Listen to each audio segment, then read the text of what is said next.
আসসালামু আলাইকুম। আমি মোহাম্মদ রিদওয়ানুর রহমান। ইলিমের দুনিয়ায় আপনাদের সবাইকে স্বাগত জানাচ্ছি। আজকে আমি লাইব্রেরি বা গ্রন্থাগারের বিভিন্ন সফটওয়্যার নিয়ে আলোচনা করব। তো শুরু করা যাক।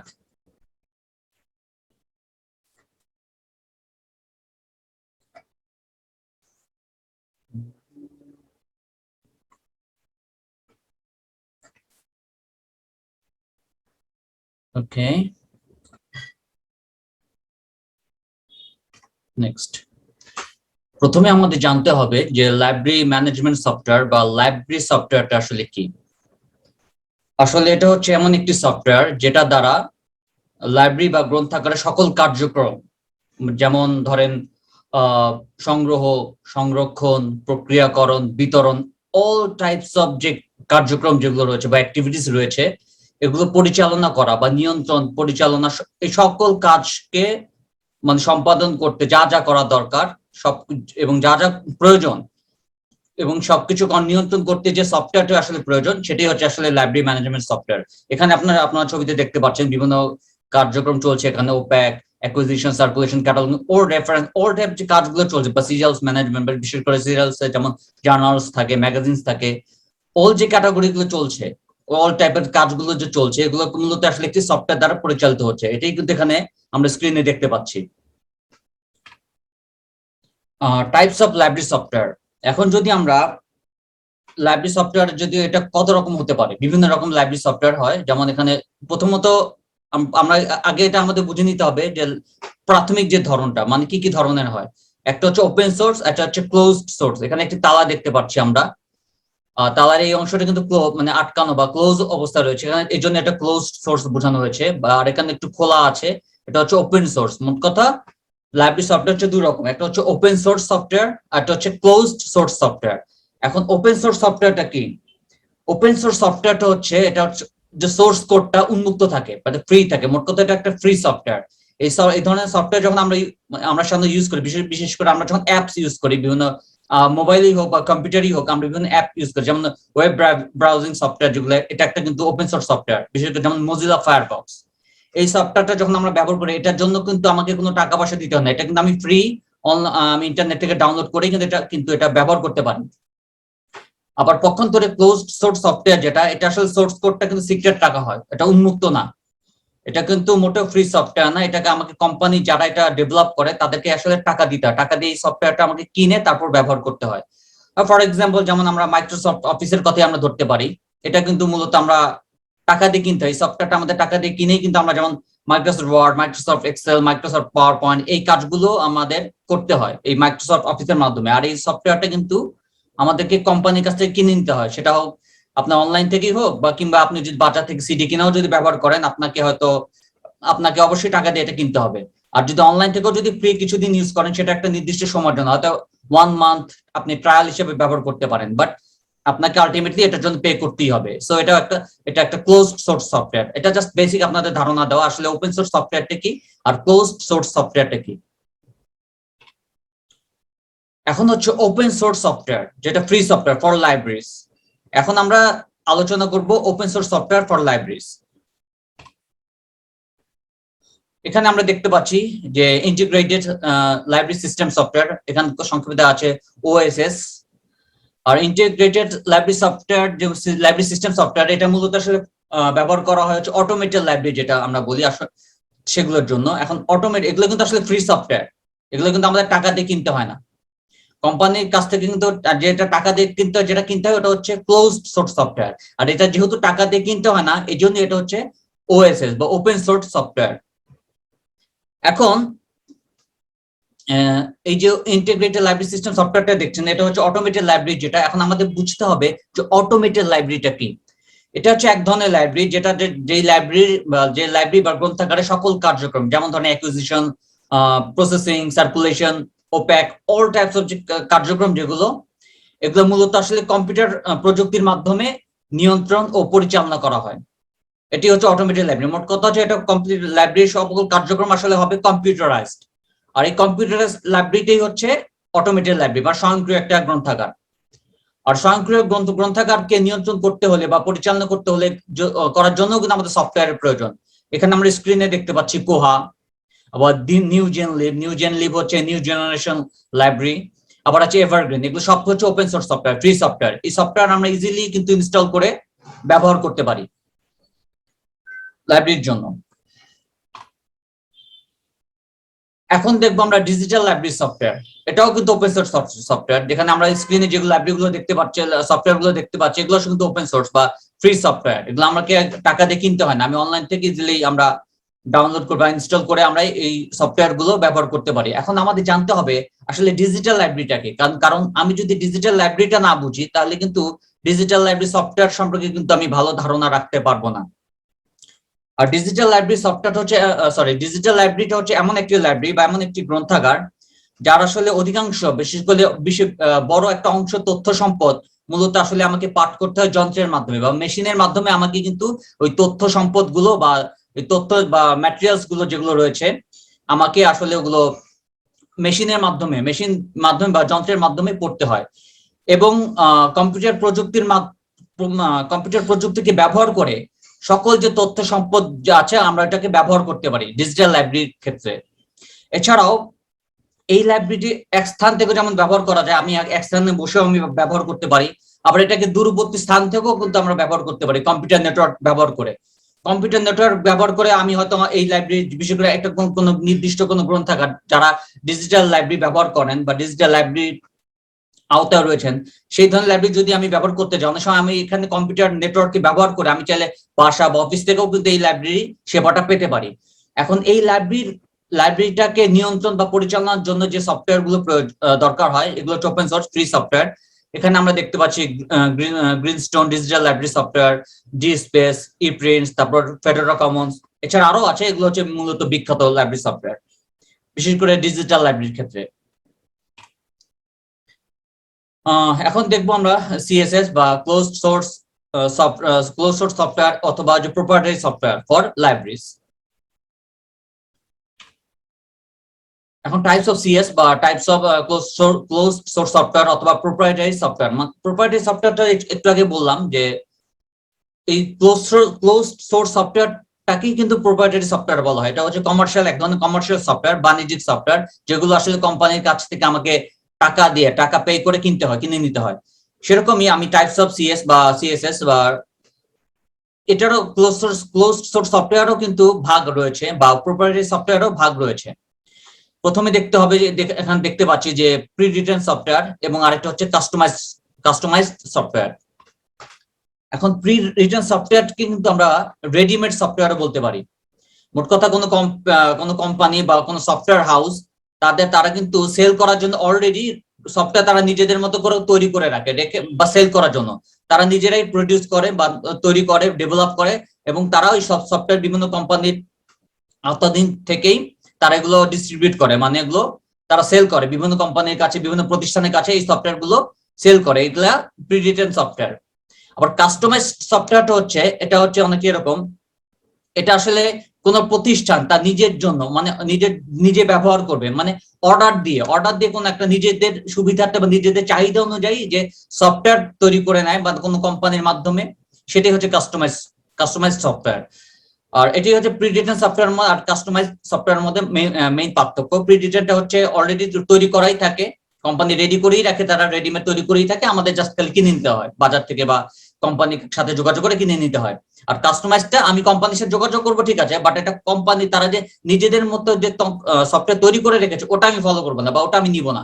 আমি আমার চাহিদা অনুযায়ী, আমি যে অ্যাজ এ কোম্পানি অথরিটি হই বা ইউজার হই, যাই হই না, বা কোনো প্রতিষ্ঠানের অথরিটি বা ইউজার হিসাবে আমি কাস্টমাইজ সফটওয়্যার অর্ডার দিয়ে করে আমার নিজের চাহিদা অনুযায়ী আমি এটাকে তৈরি করব, এবং সেটা অবশ্যই আমার নিজের বাজেটের মধ্যেও থাকতে হবে। আমার নিজের বাজেট অনুযায়ী, তারপর আমার চাহিদা অনুযায়ী এটা তৈরি করে নিব কাস্টমাইজ সফটওয়্যার।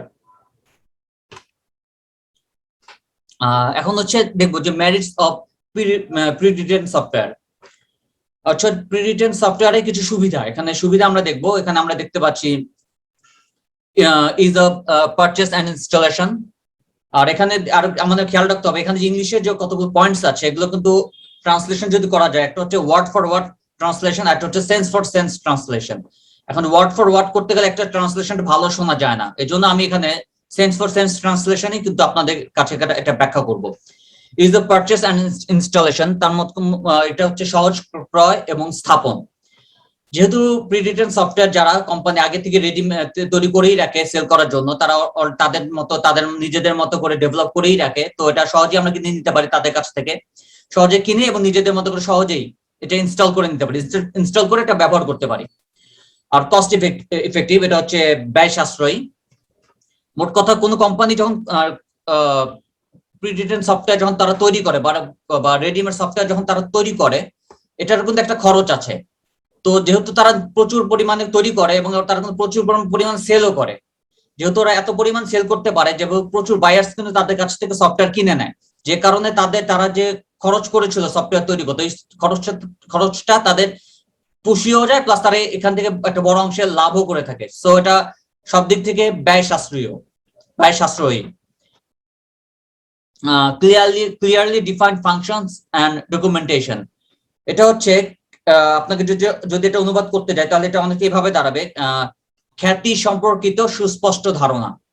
মানে একটা সফটওয়্যার কিন্তু অনেক কোম্পানি কিন্তু তৈরি করে, বিভিন্ন রকম কোম্পানি তৈরি করে সফটওয়্যার, এর মধ্যে খ্যাতির একটা ব্যাপার থাকে, রেপুটেশনের একটা ব্যাপার থাকে। একটা ভালো কোম্পানি কিন্তু ভালো ধরনের সফটওয়্যারই তৈরি করবে, একটা রিচ সফটওয়্যার তৈরি করবে, তো এই খ্যাতিটাও কিন্তু অনেক গুরুত্বপূর্ণ। আবার অনেক সময় দেখা যায় যে বিভিন্ন আর বছরের পর বছর বহু সংখ্যক ইউজার কিন্তু এই ধরনের সফটওয়্যার তারা ইউজ করে থাকে, তারা কিন্তু অভ্যস্ত, তাদের অভিজ্ঞতার আলোকে অনেক সময় তারা অনেক এটাকে ইভালুয়েট করে বা সমালোচনা করে, মূল্যায়ন করে। তাদের যে সমালোচনা পর্যালোচনা এগুলো বিভিন্ন ভাবে তারা বিভিন্ন পত্র পত্রিকায় বা কখনো ম্যাগাজিনে এগুলো প্রকাশিত হয়। তো ওই ধরনের তাদের ক্রিটিক্স বা তাদের সমালোচনার ভিত্তিতে কিন্তু বলে ইউজার যারা অথবা যারা কোম্পানি যারা কর্তৃপক্ষ বা কোনো প্রতিষ্ঠানের কর্তৃপক্ষ কিন্তু বুঝে নিতে পারে যে এই সফটওয়্যারটা ভালো, এই সফটওয়্যারটা খারাপ, এই সফটওয়্যারটা আমার চাহিদা অনুযায়ী তৈরি হয়েছে, এই সফটওয়্যারটা আমার চাহিদা অনুযায়ী তৈরি হয়নি। তা আমি কিন্তু মূল্যায়ন করতে পারি যে এই কোন কোম্পানির সফটওয়্যারটা আমার জন্য প্রযোজ্য বা আমার জন্য দরকারি। এখান থেকে কিন্তু আমি পুরো জিনিসটা মূল্যায়ন করে নিতে পারি। পরে দেখতে পারি যে ইজি আপডেটিং অ্যান্ড কারেকশন, মানে এটা হচ্ছে সহজ সংস্করণ এবং সংশোধন। আর প্রি রিটেন সফটওয়্যার কিন্তু বা রেডিমেড সফটওয়্যার গুলা এটা কিন্তু রেগুলার বেসিসে কিন্তু আপডেট হয়। বিভিন্ন সফটওয়্যার শুধু আমরা যারা কম্পিউটার ইউজ করি, আমরা যেমন অ্যান্টিভাইরাসও যখন ইউজ করি বা যে কোনো সফটওয়্যার, সেটা হোক অ্যান্টিভাইরাস হোক অথবা পিডিএফ কনভার্টার হোক, এগুলো কিন্তু আপডেট হয়, প্রতিনিয়ত কিন্তু আপডেট হচ্ছে, এবং মাইক্রোসফট অফিসেও কিন্তু আপডেট হয়, সব ধরনের সফটওয়্যারই আপডেট হয়। সো প্রি রিটেন সফটওয়্যারও কিন্তু বেসিস হয়তো প্রতি বছর বা প্রতি কয়েক মাস পর পর কিন্তু আপডেট হচ্ছে, মানে এটা উন্নত হচ্ছে। এর মধ্যে যদি কোনো খুঁত থাকে, ভুল ত্রুটি থেকে থাকে, ওগুলা রিমুভ করা হয়, সরিয়ে ফেলা হয়, এবং অনেক সময় আবার নতুন নতুন কিছু প্রযুক্তি, নতুন নতুন ফাংশনও কিন্তু অ্যাড করে নেওয়া হয় এইসব প্রি রিটেন সফটওয়্যার। এটাও কিন্তু একদম সুবিধা। সবশেষে দেখছি ইজ অফ ইউজ হচ্ছে আপনার ব্যবহারের সুবিধা, আপনার ব্যবহারের সহজে ব্যবহারযোগ্য। আর সহজে ব্যবহারযোগ্য এটার ব্যাপারটা হচ্ছে এরকম যে অনেক সময় বিভিন্ন কোম্পানি এই ধরনের প্রি-রিটেন সফটওয়্যার যারা অনেকদিন ধরে যারা ব্যবহার করে থাকে, বিশেষ করে লাইব্রেরি স্টাফ যারা থাকে, লাইব্রেরি পার্সোনাল যারা থাকে, যারা কর্মী থাকে, তারা কিন্তু অনেকদিন ধরে এই ধরনের সফটওয়্যার ব্যবহার করে অভ্যস্ত। যেহেতু তারা অভ্যস্ত, সো আমি যতই এই সফটওয়্যারটা আপডেট হোক না কেন, যতই উন্নতিকরণ করা হোক না কেন, তাদের কিন্তু সমস্যা হয় না। এর জন্য তাদের কোনো বিশেষ কোনো ট্রেনিং এর দরকার হয় না। ইভেন অনেক সময় যারা নতুন এমপ্লয়ি যারা জয়েন করে কোনো কোম্পানিতে, সো তারা ইজিলিও কিন্তু তারা ওল্ড এমপ্লয়ি যারা থাকে বা ওল্ড কলিগ থাকে, তাদের কাছ থেকেও কিন্তু এটা সহজে তারা শিখে নিতে পারে এবং সহজে এটা ব্যবহার করতে পারে। সো ওভারঅল এটার জন্য কোনো ট্রেনিং এর দরকার হয় না সাধারণত প্রি রিটেন সফটওয়্যারের ক্ষেত্রে, যেটা আবার কাস্টমাইজের ক্ষেত্রে দরকার হয় সাধারণত, বাট এটার ক্ষেত্রে দরকার হয় না। এবার হচ্ছে demerits of pre written software. এটা হচ্ছে অসুবিধা। এখন এই সফটওয়্যারের কিছু অসুবিধা রয়েছে। এখন প্রথম যদি আমরা দেখি আনসুইটেবিলিটি, তার মধ্যে এটা হচ্ছে কি বলবো, এটা ভালো উচ্চারণ হচ্ছে অপরিহার্যতা, মানে মানে ফিট নয়, এটা হচ্ছে এটা সবার জন্য ফিট নয়, এটা ভালো বাংলা যদি বলতে চাই অপরিহার্যতা, এটা সবার জন্য পরিপূর্ণ বা ইয়া না। ভালো বাংলা যদি আমি ভালো ডিকশনারি দেখে যদি বলি, একটু ডিকশনারিটা একটু দেখে থাকি, ডিকশনারি আছে মোবাইলে, এটা ভালো বাংলা যদি দেখি, এটা হচ্ছে অনুপযুক্ততা। এটা বাংলা অনুপযুক্ততা, যদি আমরা এটা অনুপযুক্ততা যদি বলি, এটা কেন অনুপযুক্ত? কারণ মনে রাখতে হবে প্রি রিটেন সফটওয়্যার কিন্তু সকল ধরনের চাহিদা বা অনেক সময় বিভিন্ন লাইব্রেরি ডিমান্ডস কিন্তু ফুলফিল করে না। ফর এক্সাম্পল, কথার কথা আপনি ধরে নেন, আমরা কিন্তু সবাই ধরেন টি শার্ট পরি, বা অনেক সময় যারা অনেক সময় টি শার্ট, যেমন আমি এখন টি শার্ট পরে আছি, অনেক সময় অনেক টি শার্টে কিন্তু পকেট থাকে, যেমন আমার এই টি শার্টে কিন্তু পকেট নেই, বাট অনেক টি শার্টে কিন্তু পকেট থাকে। বাট অনেকের আছে, এখন এখন কথা হচ্ছে পকেট আমার জন্য দরকার হতেও পারে, আবার নাও হতে পারে। ব্যাপারটা কিন্তু অনেকটা এরকম। আবার অনেকে পাঞ্জাবিও পরে, পাঞ্জাবির সাথে পকেট থাকে, বুকের এখানে পকেট থাকে, আবার পকেট নাও থাকতে পারে। এই পকেটের ব্যবহার আমরা হয়তো পকেট ব্যবহার করি অনেক কোনো গুরুত্বপূর্ণ কাগজ রাখার জন্য, বা আমরা কলমটা ঝুলিয়ে রাখার জন্য, বা অনেক সময় টাকা পয়সাও রাখতে পারি আমার পকেটে। ঠিক অনেকটা এরকমই প্রি রিটেন সফটওয়্যারের অসুবিধার ক্ষেত্রে, তারা যারা প্রি রিটেন সফটওয়্যার তৈরি করে, যারা তৈরি করে থাকে, তারা কিন্তু তাদের নিজস্ব চাহিদা অনুযায়ী কিন্তু তৈরি করে থাকে, বা নিজস্ব নিজেদের মতো করে তৈরি করে থাকে। সেটা কিন্তু তারা কিন্তু এটা দেখে না যে আমি যার কাছে বিক্রি করছি তার ডিমান্ডস ফুলফিল হচ্ছে কিনা। এটার একটা ব্যাপার থাকে অনেক সময়। যেমন ধরা যাক, একটা প্রি রিটেন সফটওয়্যারে হয়তো বিভিন্ন মডিউল থাকে, যেমন অ্যাকুইজিশন মডিউল আছে, সার্কুলেশন মডিউল আছে, ক্যাটালগিং মডিউল আছে, দেখা যাচ্ছে ওপেকটা নেই। এরকম কিছু ল্যাকিংস থাকতে পারে প্রি রিটেন সফটওয়্যারে। এই ধরনের এটাও একটা, এটাকে এক ধরনের সমস্যা হিসাবে আমাকে ধরে নিতে হবে। আবার পুয়ার ডকুমেন্টেশন, এটা পুয়ার ডকুমেন্টেশন হচ্ছে ত্রুটিপূর্ণ নির্মাণ। অনেক সময় এই ধরেন কথার কথা আমরা যদি ধরে নিই, যেমন বাহুবলী, আমরা একটা মুভির নাম জানি, যেমন অলরেডি দুটা বের হয়ে গেছে, বাহুবলী 1, বাহুবলী 2। এখন ধরা যাক সেপ্টেম্বরের 27 তারিখে, 2021 সালের সেপ্টেম্বরের 27 তারিখে বাহুবলী 3 বের হবে। এটা ধরেন টেলিভিশন একটা অ্যাড হিসেবে প্রোমো দেখাচ্ছে, বা একটা ভিডিও অ্যাড দেখাচ্ছে। মানে এটা একটা, আমরা ঠিক একইভাবে কোনো কোম্পানি যদি মনে করে, কারণ যারা পপুলার কোম্পানি, জনপ্রিয় কোম্পানি, তারাও কিন্তু বিভিন্ন সময় বিভিন্ন ম্যাগাজিন হোক বা টেলিভিশন, আমাদের দেশে হয় না, অন্যান্য দেশে হলেও হতে পারে, ম্যাগাজিনে বা পত্রিকা তারা কিন্তু অ্যাড প্রচার করে যে সামনে আমাদের এরকম একটা লেটেস্ট একটা সফটওয়্যার আমরা বের করছি বাজারে। ঠিক অনেক সময় যারা ছোট ছোট কোম্পানি থাকে, তারা কিন্তু অনেক সময় বড় বড় কোম্পানির সাথে টেক্কা দিতে চায়, তারা একটা কম্পিটিশনে যেতে চায় বা প্রতিযোগিতা করতে চায়। তখন এই প্রতিযোগিতা করতে গিয়ে তখন দেখা যাচ্ছে যে হয়, তাদের একটা সমস্যার সৃষ্টি হয়। প্রতিযোগিতা করতে গিয়ে তাদের একটা যে সমস্যার সৃষ্টি হয়, তারা তাড়াহুড়ো করতে গিয়ে অনেক সময় কিছু ভুল ভ্রান্তি থেকে যায়, অনেক সময় হিডেন বাগস, বা মোট কথা ছোট ছোট হিডেন বাগস বা ছোট ছোট ত্রুটি থেকে যায়। এই ত্রুটি থাকার কারণে যারা যারা যেসব প্রতিষ্ঠান এই ত্রুটিপূর্ণ সফটওয়্যার গুলো কিনে, এটা কিন্তু অনেক সময় এটা নির্ভরযোগ্যতা হারিয়ে ফেলে। এই ত্রুটিপূর্ণ সফটওয়্যার অনেক সময় আমার কম্পিউটার যে ব্যবহার বা আমি যেটা ইউজ করছি, এটা অনেক সময় স্লো করে দিতে পারে, অনেক সময় আমার কোন অকার্যকর হয়ে যেতে পারে। মোট কথা, এটা এই ধরনের সফটওয়্যারটা কখনোই নির্ভরযোগ্য হয় না, এবং সেটা দেখা যায় যে সন্তোষজনক ভাবে এটা কাজও করা যায় না। এটাই সমস্যা। আর লাস্ট সর্বশেষ যেটা দেখছি, উইমজি হচ্ছে খামখেয়ালিপনা হচ্ছে অনেক এরকম। এই যে বড় বড় অনেক কোম্পানি থাকে, যারা অনেক রং চটিয়ে হয়তো অ্যাডভার্টাইজমেন্ট তৈরি করে যে আমাদের এই ধরনের আমাদের সফটওয়্যারটা অনেক ভালো, এই আমাদের সফটওয়্যারের মধ্যে এই কোয়ালিটি আছে, এই ফাংশনস গুলো আছে, মানে জাঁকজমকপূর্ণ ভাবে বা চাকচিক্য হিসাবে তারা এটাকে প্রসার করে। সেক্ষেত্রে অনেক সময় দেখা যায় যে কোম্পানি অথরিটি যারা থাকে, তারা কিন্তু ওগুলো দেখেই কিন্তু ইমপ্রেসড হয়ে যায়, তারা কিন্তু যাচাই বাছাই অনেক সময় ধার ধারে না। এই যেহেতু যাচাই বাছাই তারা ধারছে না, এখানে তাদের একটা খামখেয়ালিপনা একটা চলে আসে তাদের মধ্যে। ওয়াও, এত সুন্দর, এত ফাংশনস, আমি তো এটা নেব। অথচ তারা নিজের কিন্তু ওইভাবে সিরিয়াসলি যাচাই বাছাই করছে না। যেহেতু সিরিয়াসলি যাচাই বাছাই করার সুযোগ না থাকাতে, বা তারা যেহেতু করছে না, এটার কারণে কিন্তু দেখা যাচ্ছে যে আমি অনেক সময় নিম্নমানের সফটওয়্যারও কিন্তু কিনে ফেলতে পারি। আমি হয়তো জাস্ট একটা অ্যাডভার্টাইজমেন্ট দেখি আমি ইমপ্রেসড হয়ে আমি অনেক সময় নিম্নমানের সফটওয়্যারও কোনো কিনে ফেলি। তখন কিন্তু ওটা আসলে সফটওয়্যারটা আসলে সম্পদ হওয়ার পরিবর্তে এটা একটা বোঝা হিসাবে কিন্তু বোঝায় পরিগণিত হয়। তখন এই সফটওয়্যারটা কিন্তু আসলে কার্যকর থাকে না। এবার আমরা কাস্টমাইজ সফটওয়্যারের সুবিধায় আসবো। এতক্ষণ প্রিডিটেড নিয়ে আলোচনা করেছি, এখন আমরা মেরিটস অফ কাস্টমাইজ সফটওয়্যার, মানে কাস্টমাইজ সফটওয়্যারের সুবিধাগুলো। Reflection of one's own likings and demands, এটা হচ্ছে নিজস্ব চাহিদা, নিজস্ব পছন্দ ও চাহিদার প্রতিফলন।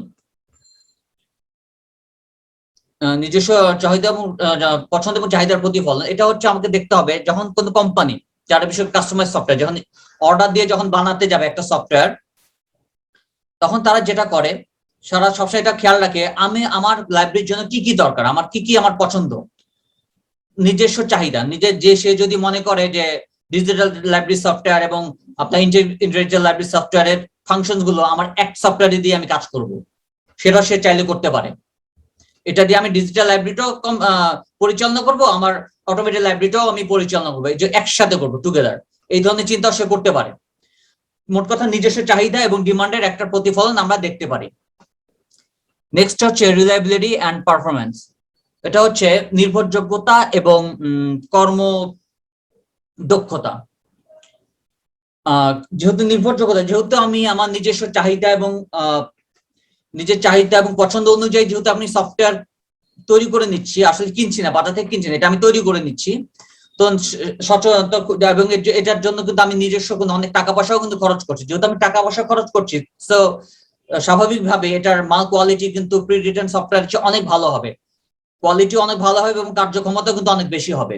তো ন্যাচারালি এগুলো হচ্ছে রিলায়েবল, মোটা হচ্ছে নির্ভরযোগ্য, এবং পারফরমেন্স এবং এটার কর্মদক্ষতা, কর্মদক্ষতাও কিন্তু এটা অত্যন্ত গুরুত্বপূর্ণ বা একটা অত্যন্ত শক্তিশালী একটা দিক, এবং কর্মদক্ষতাও হবে অনেক সন্তোষজনক। নেক্সট হচ্ছে clear concept about the workings of software. মোট কথা হচ্ছে কর্মকৌশল, সফটওয়্যারের কর্মকৌশল সম্পর্কে সুস্পষ্ট ধারণা। কাস্টমাইজ সফটওয়্যার তৈরির ক্ষেত্রে অনেক সময় বড় বড় যারা কোম্পানি থাকে তারা কিন্তু বিভিন্ন লাইব্রেরি কর্মীদের সাথে তাদের আলাপ আলোচনা করে নেয় যে আপনাদের কি কি দরকার, কি কি চাহিদা রয়েছে।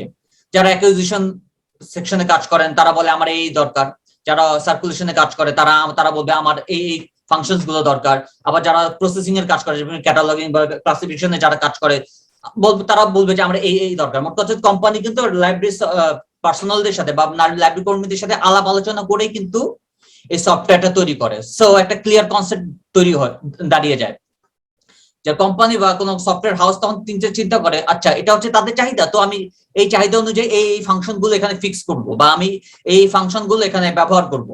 ওরকম আবার যারা পার্সোনাল ইউজার যারা থাকেন, যারা হয়তো লাইব্রেরিতে চাকরি করেন, যারা ইউজার তারাও তো এক ধরনের ইউজার, তারাও হয়তো যারা লাইব্রেরি অথরিটি যারা ব্যবহার করবেন, আমি যখন এই ফাংশনস গুলো যখন অর্ডার করেছি, সো আমিও কিন্তু ঠিক একই সেবাই কিন্তু ওই সফটওয়্যার থেকে পাবো। মোট কথা হচ্ছে প্রি রিটেন সফটওয়্যার থেকে যেসব সেবাগুলো আমি পাচ্ছি না, কাস্টমাইজ সফটওয়্যারে কিন্তু এই সেবাগুলো আমি পাবো, যেহেতু আমি এখানে আমি টাকা ঢালছি, শ্রম ঢালছি, সময় ঢালছি। সো মোট কথা সব মিলে একটা ক্লিয়ার কনসেপ্ট দুই পক্ষেরই কিন্তু দাঁড়িয়ে যাচ্ছে।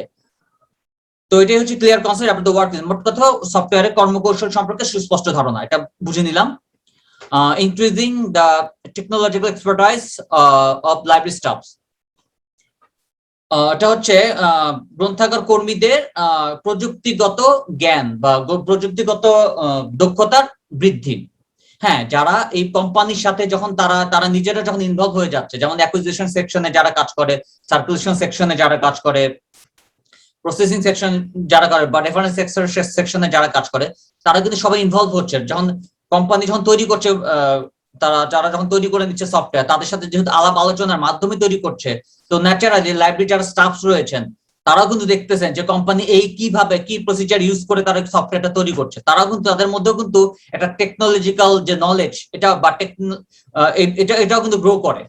টেকনিক্যাল ভাবে বা টেকনিক্যাল বা কৌশলগত এবং টেকনোলজিক্যাল এবং প্রযুক্তিগত দুই ধরনের দক্ষতাই কিন্তু তাদের মধ্যে আস্তে আস্তে গ্রো করে। এটাও কিন্তু অত্যন্ত উপকারী, মানে এটার জন্য লাইব্রেরি পার্সোনালের জন্য কিন্তু অনেক সহায়ক এই বিষয়গুলো।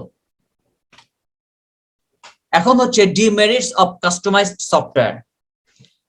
এটা হচ্ছে অসুবিধা, কাস্টমাইজ সফটওয়্যারের অসুবিধাগুলো কি? প্রথমেই হচ্ছে হাই এক্সপেন্সেস। এখন ধরেন হাই এক্সপেন্সের জন্য উচ্চ ব্যয়, স্বাভাবিক উচ্চ ব্যয় তো থাকবেই, কারণ প্রি রিটেন সফটওয়্যার তো সব কোম্পানি তাদের নিজেদের মতো করে তারা তৈরি করে নেয়।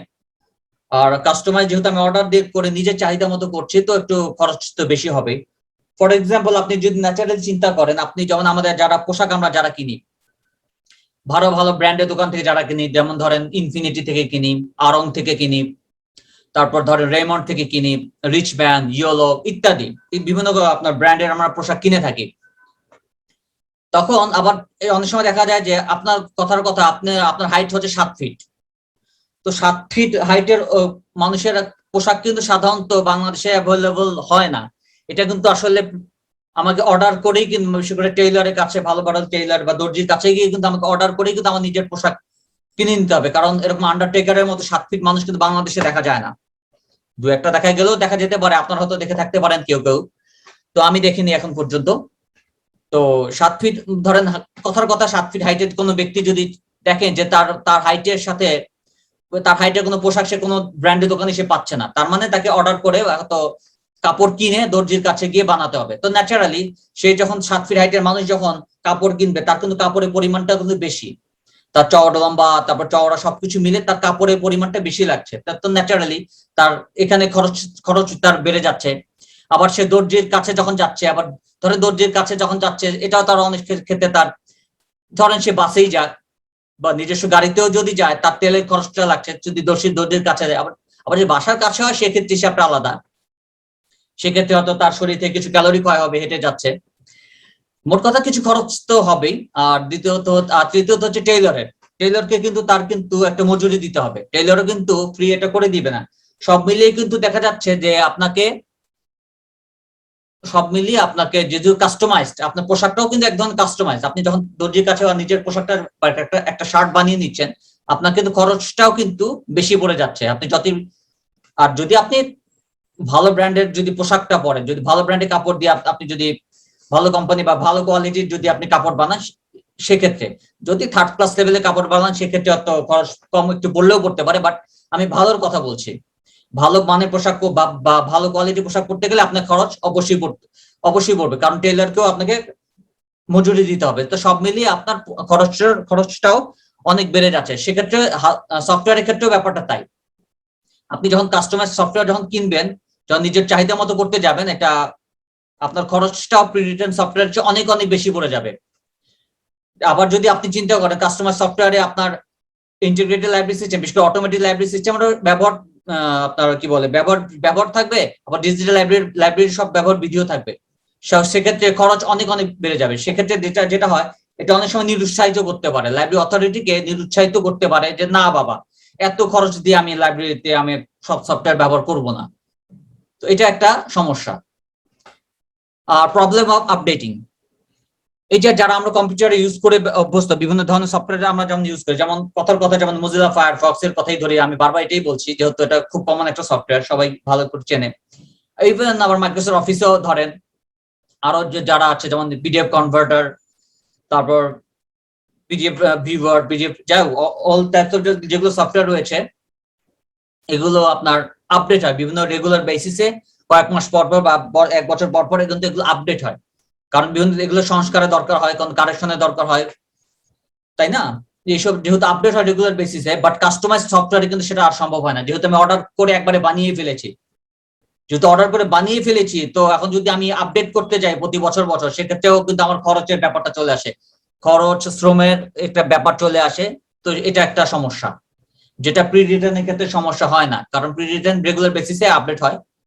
আর যদি আমি কাস্টমাইজ সফটওয়্যার যদি আপডেট করতে চাই, যদি কোম্পানির সাথে যোগাযোগ করি, ভাই 1 বছর 2 বছর তো আমি ইউজ করলাম, এটাকে একটু আপডেট করে দেন, তো সেক্ষেত্রে আমার সময় যাবে, শ্রম যাবে, টাকা যাবে। নেক্সট হচ্ছে lack of familiarity and support, এটা হচ্ছে পরিচিতি এবং সমর্থনের অভাব।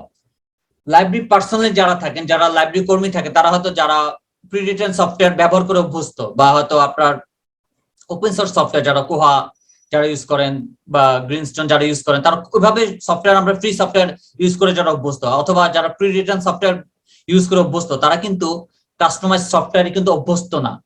তো ন্যাচারালি তারা কিন্তু এই ধরনের, যেহেতু তারা অভ্যস্ত না, তারা কিন্তু চিনে না, তারা অনেকে কিন্তু বুঝে না, আরে বাবা এটা আবার কি ধরনের সফটওয়্যার, এটা তো বুঝতেছি না, আমি চিনতেছি না।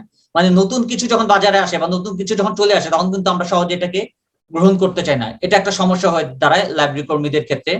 তো সেক্ষেত্রে যেহেতু তারা চিনে না, অত পরিচিতি না, অত তাদের কাছে যেহেতু এটা একটা অতটা পরিচিতি লাভ করে না, সেক্ষেত্রে তারা কিন্তু সমর্থন, কিন্তু অথরিটি কিন্তু একটা প্রতিষ্ঠানের কর্তৃপক্ষ কিন্তু সমর্থন হারায়।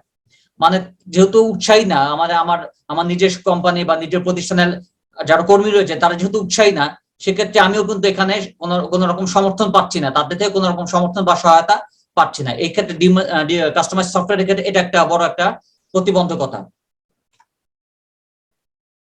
এবার আসা যাক ক্লোজড সোর্স অথবা প্রোপ্রাইটারি লাইব্রেরি সফটওয়্যার। এতক্ষণ আমরা প্রি রিটেন সফটওয়্যার এবং কাস্টমাইজ সফটওয়্যার সম্পর্কে ধারণা পেলাম। এবার আমরা জানবো প্রি রিটেন লাইব্রেরি সফটওয়্যার এবং কাস্টমাইজড লাইব্রেরি সফটওয়্যার, এই ব্যাপারে আমরা কিছু জানবো।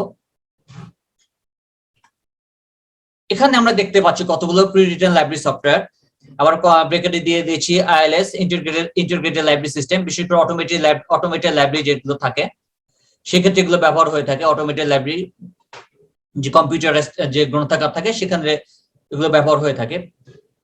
আর প্রি রিটেন সফটওয়্যার এখানে এগুলো কিন্তু মূলত আপনাকে এগুলো পয়সা দিয়ে কিন্তু কিনতে হয়। এগুলো কোম্পানি আগে থেকে হয়তো রেডি করেই রাখে। বিভিন্ন এখানে অর্গানাইজেশন যেমন ওসিএলসি রয়েছে, ওসিএলসি এটা অর্গানাইজেশন, আর বিভিন্ন কোম্পানি তারা নিজেদের মতো করে বাজারে সেল করার জন্য তারা, মোট কথায় এটা বাণিজ্যিক সফটওয়্যার এগুলো তারা তৈরি করেই রাখে সেল করার জন্য। এখানে আমরা পপুলার হিসেবে কয়েকটি আছে, এখানে পোলারিস আছে, আলেফ আছে, লিপসিস, মিলিনিয়াম, সিরসিডিনিক, সিম্ফনি, ভয়েজার, তারপর আলেকজান্ড্রিয়া।